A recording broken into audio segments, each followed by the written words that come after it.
Hola jóvenes, bienvenidos a la socialización de respuestas del desafío número 2.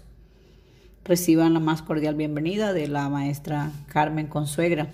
Es un placer para mí estar haciéndoles estas orientaciones. Bueno, recordarles que la lectura crítica, según el IFES, es un proceso activo y complejo y que este implica por parte del estudiante una buena comprensión literal del texto, construir e interpretar el sentido de un texto, es decir, hacer inferencias, y por último aproximarse al sentido de manera crítica, tomando en cuenta el tipo de texto y el propósito de la lectura. No olvidar que en los estándares básicos del Ministerio de Educación Nacional se dice que al terminar el 11º grado, el estudiante debe poder leer de manera crítica. Entonces, pues ese es el objetivo que persigue el IFES al realizar este tipo de pruebas. En este ratico vamos a socializar las 21 preguntas que aparecen en su texto, Nuestra ruta a la excelencia. Como siempre, les estoy recomendando los 2 minutos de lectura para leer el texto y que de esta manera, pues, el no leerlo yo ayuda un poquito para abordar con mayor precisión las preguntas. El desafío 2 de nuestra ruta a la excelencia nos ubica con el texto El vencedor del Gólgota. Recuerden qué me dice el texto, quién me dice lo que me está diciendo, cómo está escrito el texto, qué tipo de texto estoy leyendo, cómo está estructurado el texto, es continuo, es discontinuo. Si es continuo, está dentro del grupo de textos continuos, narrativos, expositivos o descriptivos, o por el contrario es discontinuo. Bueno, la pregunta número 1 dice: según el texto, la obra de salvación del mundo por parte de Cristo radica principalmente en el amor por nosotros y la obediencia a Dios, en el amor por los demás y la creencia en nosotros mismos, la obediencia al mundo y el amor en Cristo resucitado, o la resurrección y el amor por todos nosotros. Entonces vamos a irle dando respuestas aquí a las preguntas que nos hacíamos, tipo de texto que estamos leyendo, continuo, fue un texto tomado de un libro que se llama La Buena Semilla, Ediciones Bíblicas, y ahí están todos los datos en el pie de página. El aprendizaje o la competencia que el IFES me va a evaluar, que yo sea capaz de comprender cómo se articulan las partes de un texto para darle un sentido global. Quiere decir esto que yo tengo que hacer inferencias, ¿verdad? Que yo tengo que hacer deducciones, pero más allá de eso también que tengo que reflexionar para escoger bien la respuesta. Y una vez que yo identifique cómo están articulados esas partes, pueda responder. Entonces, según el texto, la obra de salvación del mundo por parte de Cristo radica principalmente en que me voy al texto y ubico la parte donde me hablan de la obra de salvación del mundo. Vieron ustedes la importancia de a veces releer. A mí me gusta más volver a leer el texto, pero por la limitación que tiene aquí el ejercicio, pues tenemos que ubicar enseguida la opción de respuesta. Entonces usted analice cuál es la respuesta. Vamos analizándola.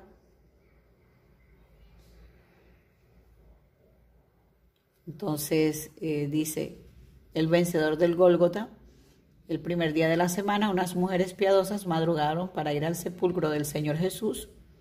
Buscaban el crucificado, pero no hallaron su cuerpo. En cambio, encontraron un ángel quien les dio una magnífica noticia. No está aquí, pues ha resucitado. Qué gran significado tienen estas palabras. Ha resucitado, el que por amor a nosotros fue hasta la cruz y cumplió la obra infinita, penosa de la salvación, muriendo en el madero, ahora está vivo. Vive para no morir nunca más. Después de haber resucitado, ascendió al cielo, la esfera espiritual desde la cual tiene cuidado de nosotros. Tenemos un Señor vivo y glorificado, a quien podemos seguir y servir y adorar, y quien nos ama. Ha resucitado. Él venció por medio de la obediencia de su Hijo hasta la muerte. Dios ha sido infinitamente glorificado.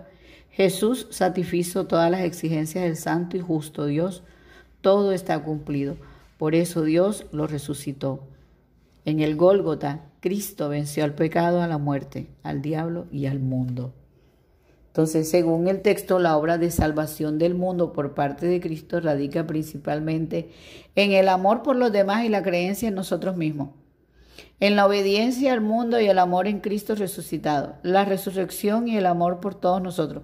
Allí el ejercicio o allí la respuesta está explícita en la letra A. El amor por nosotros y la obediencia a Dios.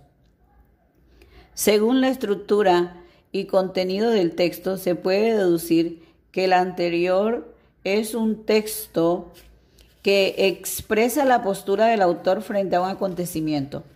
No porque a nosotros no nos están hablando de que ese sea un texto argumentativo. El amor por los demás, proporciona datos acerca de un acontecimiento.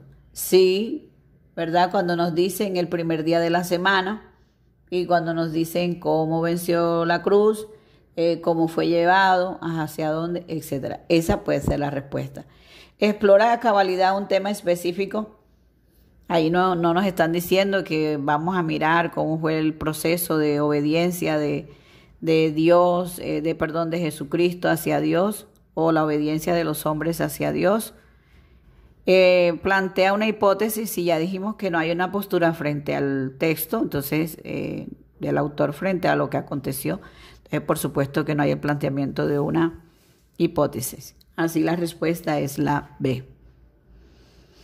La pregunta 3 dice, de acuerdo con el texto se puede inferir que la intención del autor posiblemente es demostrar los hechos ocurridos hace más de 2000 años. Esa no es la intención del autor.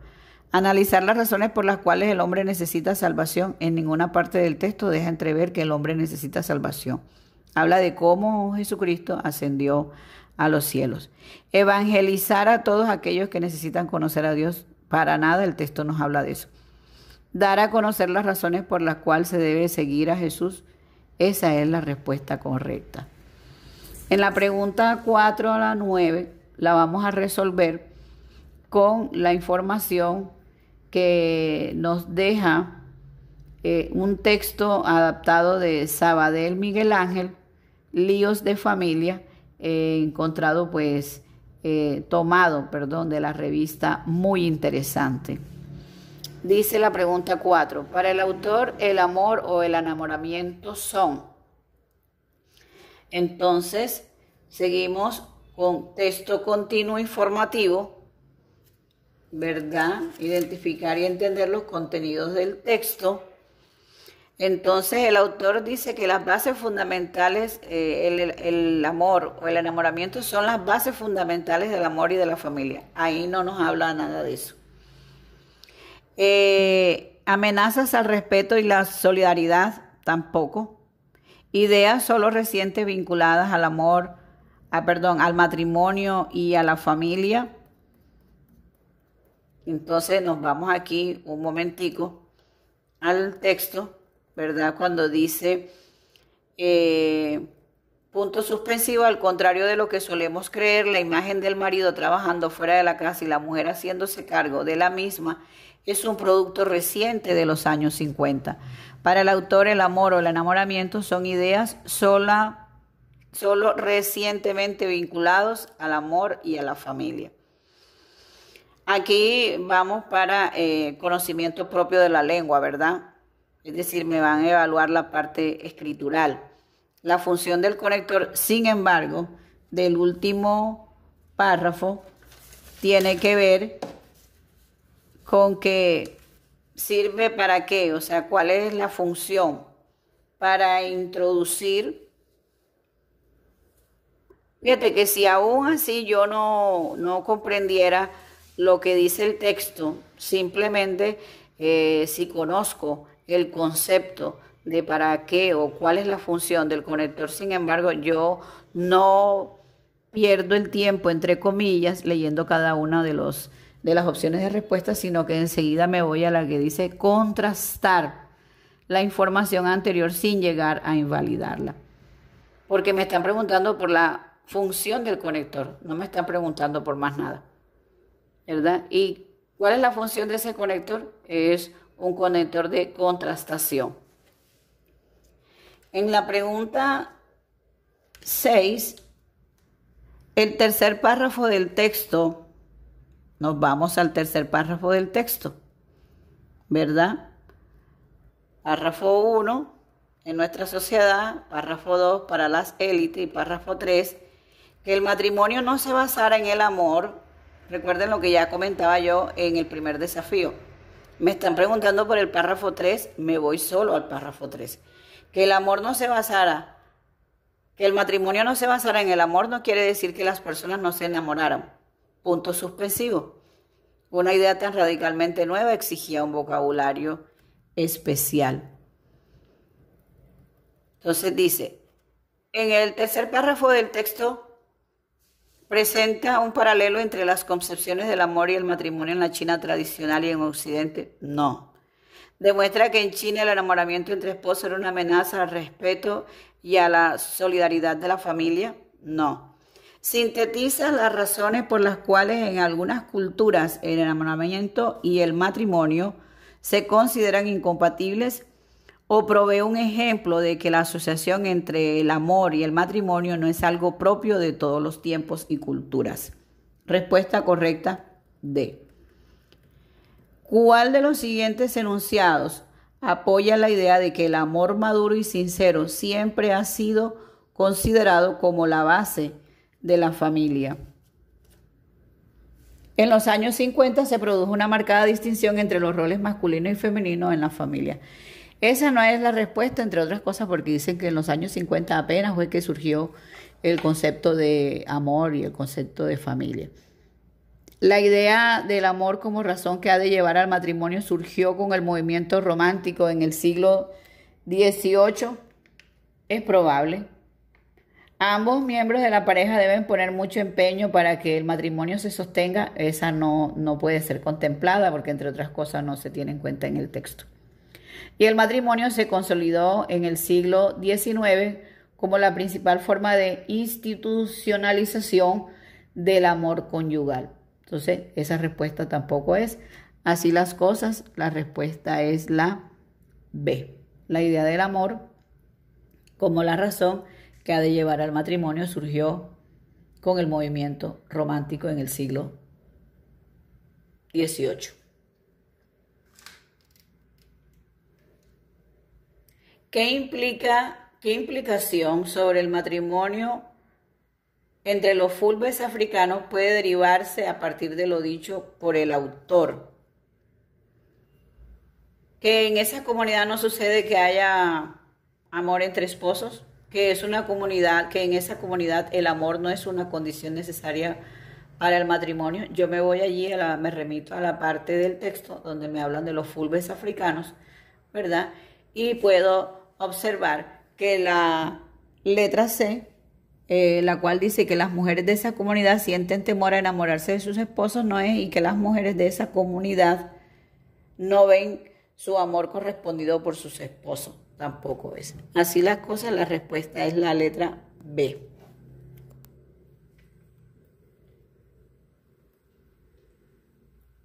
La pregunta 9 dice, de acuerdo con el texto, ¿qué se puede concluir acerca del matrimonio? Se puede concluir que es una institución que tiene únicamente propósitos económicos y políticos. Recuerden lo que ya les decía, no podemos tomar partido de lo que dice el texto, tenemos que limitarnos solamente al contexto del texto y entonces así las cosas, esa no es la respuesta. ¿Qué es la base de la familia en culturas tan diversas y complejas como las nuestras? Eso lo puedo creer yo, ¿verdad? Pero eso no es lo que me dice el texto. Que es una institución que varía dependiendo del contexto histórico y social, es probable, ¿verdad? Porque en todo el documento nos están hablando de que desde cómo surgió el concepto de matrimonio y de qué manera la sociedad se acogió a este término. Y que es un pacto entre dos individuos que debe basarse en el amor y la confianza. No, de eso no nos está hablando el texto. Luego tenemos en la pregunta 10 y 11 un texto discontinuo, ¿verdad? Donde el padre de Mafalda se está dirigiendo al niño y le dice, es para masticarlo, pero no hay que tragárselo. Llega Mafalda de repente y dice, ¿el discurso de quién? Es importante señalar que en esta pregunta 10, el IFES está evaluando lo que tiene que ver con que yo debo ser capaz de interpretar y entender los contenidos que conforman el texto, ¿verdad? Y el tipo de texto que me están evaluando, discontinuo literario, ¿ya? Entonces, en la pregunta 10, dice que no está de acuerdo con lo que dice la niña, no entendió lo que la niña quería decir, le disgustó que la niña lo interrumpiera tan súbitamente, no esperaba la interpretación que la niña hizo de sus palabras. Respuesta, fíjate que esa es una pregunta que nosotros la podemos identificar facilito porque es explícita. Allí la respuesta es la D. ¿Cuál de las siguientes afirmaciones describe un supuesto implícito en el cómic? ¿Qué es un supuesto implícito? Hombre, que no está de manera literal, que no se puede observar a simple vista, que yo tengo que hacer una reflexión y tratar de hacer unas inferencias que me permitan a mí identificar la respuesta correcta. Entonces, ¿qué es lo que está implícito? ¿Que los discursos de los políticos son engañosos? Sí, probablemente, ¿verdad? 2, los chicles son malos para la salud de los niños. Por supuesto que esa no es la respuesta. Los padres no entienden a sus hijos menos y los discursos de los políticos son difíciles. Si yo traigo acá mi enciclopedia acerca de cómo son los discursos de los políticos, por supuesto que no escogería esa respuesta teniendo en cuenta el contexto del texto. ¿Ya? Así las cosas, la respuesta es la A. La pregunta 2 y 13 tiene que ver con un gráfico en el cual están representados los géneros literarios y ahí están bien explicaditos, ¿verdad? Es como una especie de mapa conceptual donde dice los géneros literarios son de 3 grupos, narrativo, lírico y dramático. Y está en el narrativo escrito en párrafo, el lírico en verso, el dramático diálogos. ¿Y quiénes lo escriben? En el narrativo, por supuesto, un narrador, en el lírico, un poeta, y en los dramáticos, un dramaturgo. Según la información ofrecida en la gráfica, es cierto que en el género lírico los escritores se conocen como dramaturgos. O sea, esa es una respuesta explícita, ¿verdad? Ahí está la respuesta D. En el género narrativo los textos se escriben en párrafos. Entonces, leo todas las opciones y luego me voy a la posible respuesta. Miren que no me detuve tanto porque considero que lo que está explícito no tengo por qué explicar tanto. En el texto 13 dice, lee con atención el siguiente texto. Mientras el gato corre por el ratón, ¿verdad? Y nos vamos a la pregunta. Por la forma como se presenta la información, se puede afirmar que es un texto dramático. Porque según la gráfica que está allí, ya nos explicaron cómo está escrito ese texto, ¿verdad? Está escrito a través de diálogos, etc. Las preguntas de la 14 a la 18, un texto que a mí me parece bastante interesante, que trata de una narración, ¿verdad?, que fue tomado del libro de Platón en su libro de La República, libro 3, en Diálogos. ¿Cuál de las siguientes afirmaciones contradice la idea que presenta el autor? Dice, algunas personas actúan justamente a pesar de poder actuar de manera injusta. Si me están diciendo que es una contradicción, yo tengo que estar pendiente. Es probable que sí, que algunas personas actúen justamente a pesar de poder actuar de manera injusta. La injusticia, contrariamente a la justicia, es natural en el ser humano. Eso lo dice el texto. Actuar con justicia brinda menos ventajas que hacerlo con justicia. Eso lo dice el texto. Y la injusticia, contrariamente a la justicia, se comete voluntariamente. También lo dice el texto. Entonces yo voy leyendo y voy haciendo las reflexiones y luego selecciono la respuesta correcta. En este caso de la 14 es la letra A. 15. ¿Cuál de las siguientes afirmaciones constituye una razón a favor de la tesis principal del texto anterior, a saber que cuando alguien actúa justamente, lo hace por obligación y no voluntariamente? La gente se ve obligada a actuar justamente. Sí, pero no constituye la razón de la tesis principal, ¿verdad? Solo la igualdad garantiza el respeto por la ley. Es una respuesta pues que no tiene nada que ver con lo que nos están hablando. La injusticia brinda las mismas ventajas individuales que la justicia. Eso es cierto, pero no constituye una razón a favor de la tesis principal. La respuesta correcta es la de siempre que una persona cuente con la libertad de cometer injusticia, lo hará. La pregunta 16 dice, de los siguientes enunciados, ¿cuál presenta un supuesto subyacente a la afirmación? Recuerden lo que dije en la pregunta anterior. ¿Qué quiere decir subyacente? Que está implícito, que está por debajo, que hay que hacer inferencia. Todo hombre piensa que la justicia le brinda más ventajas individuales que la justicia y está en lo cierto si habla de acuerdo con esta teoría. Entonces, aquí, la injusticia brinda las mismas ventajas individuales que la justicia. Eso ahí está explícito, ¿verdad? La justicia, al igual que la injusticia, brinda ventajas individuales. Es de acuerdo a la teoría que nos plantean allí en el texto. La injusticia, a diferencia de la justicia, brinda pocas ventajas individuales. En el texto no nos están diciendo eso, ¿verdad? Y la justicia no brinda ninguna de las ventajas individuales que la injusticia brinda. Así las cosas, la respuesta es la B. Nosotros vamos reflexionando, fíjense que aquí por la inmediatez del ejercicio, pero nosotros podemos ir haciendo unas reflexiones para luego seleccionar la respuesta correcta.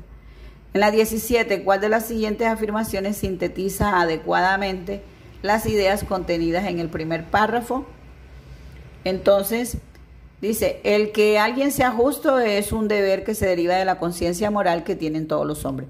En el texto no nos hablan de eso de la conciencia moral, ¿verdad? El que alguien sea justo resulta de una imposición, pues toda persona sin las restricciones y exigencias de la ley buscará satisfacer sus deseos. Es verdad, nosotros somos justos es por una imposición, pero no porque eso nos nazca. La justicia es una ilusión, ya que lo natural es que una persona busque cumplir sus deseos y alcanzar sus intereses sin reparar en la igualdad que exige la ley. En el texto no nos están hablando de que si la justicia es una ilusión o no. Y la justicia es un ideal inalcanzable, ya que toda persona, por más justa que aparente ser, tiene intereses propios que pueden llevarla a cometer injusticia. Entonces, así las cosas, la respuesta es la B. 18. Dada la estructura del texto anterior, ¿qué propósito general tiene el autor al introducir el relato sobre el anillo de Giges y cómo lo alcanza? Fíjate, si nosotros estamos frente a un texto argumentativo, si nosotros tenemos que identificar la tesis que avala lo que plantea el autor, si nosotros tenemos que reflexionar frente a lo que dice el texto, y yo sé que ya estoy en un texto argumentativo, yo les decía en una de las anteriores puestas en escena de los ejercicios, les decía, hombre, cuando a mí me hablen de texto argumentativo, generalmente me van a evaluar a través de dos verbos, que es el de convencer y el de persuadir. En este caso, ¿cuál es el propósito? Promover en la audiencia la idea de que es más ventajoso seguir el camino de la injusticia, punto suspensivo. No. Convencer a la audiencia de que todo hombre cometerá injusticias cuando tenga la oportunidad. Así lo hizo Giges una vez descubrió el poder que le otorgaba el anillo. Esa es la respuesta. Reforzar en la audiencia la idea de que todos cometemos injusticia. No, esa no es la intención, ese no es el propósito del autor. Persuadir a la audiencia de que actuar justamente requiere mucha fuerza de voluntad. En el caso de Giges, bueno, en este caso que estaban los dos verbos, convencer y persuadir, recuerden que el convencer apela más que todo es a que me tienes que justificar a través de argumentos válidos, mientras que el persuadir tiene que ver más que todo, apela es a la parte de los sentimientos. La pregunta 19 dice, en algunas oraciones el ejecutante de la acción parece hallarse escondido u omitido, pero no existen dudas respecto a quién se trata. A pesar de que el sujeto de la oración parece no encontrarse presente en la información del mensaje, se transmite sin que haya lugar a confusiones. Ejemplo, por fin llegaron. En este tipo de oraciones se conoce el sujeto como, aquí me están preguntando por español, ¿verdad? Eso no tengo yo que desgastarme allí tanto. Sujeto tácito, que no está allí presente, evidente en la oración. Y las preguntas 20 y 21, de acuerdo a la información que está allí, ¿cuál de las siguientes afirmaciones es incompatible, es contraria, verdad? Me dice todo lo contrario con el texto. Entonces, en la 20, el pueblo debe mantenerse unido. Eso está en el texto, tengo que analizarlo. La individualidad debe ser eliminado. Está en el texto, es contrario a lo que plantea el texto. El poder está en ser fiel a uno mismo. ¿Está o no está en el texto? Un pueblo ignorante es más poderoso. ¿Está o no está en el texto? Respuesta B. La frase, figúrate una bota aplastando un rostro humano incesantemente.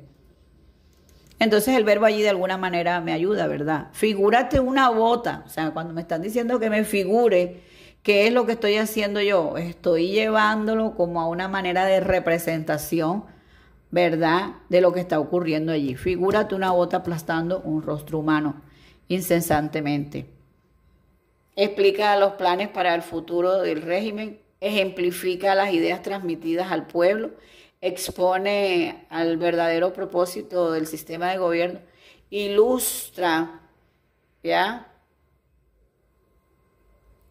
las condiciones de los ciudadanos bajo el régimen. Entonces, así las cosas, la respuesta es la D de dedo. Jóvenes, espero encontrármelos cuando vayamos a socializar el desafío número 3. Muchísimas gracias por su atención.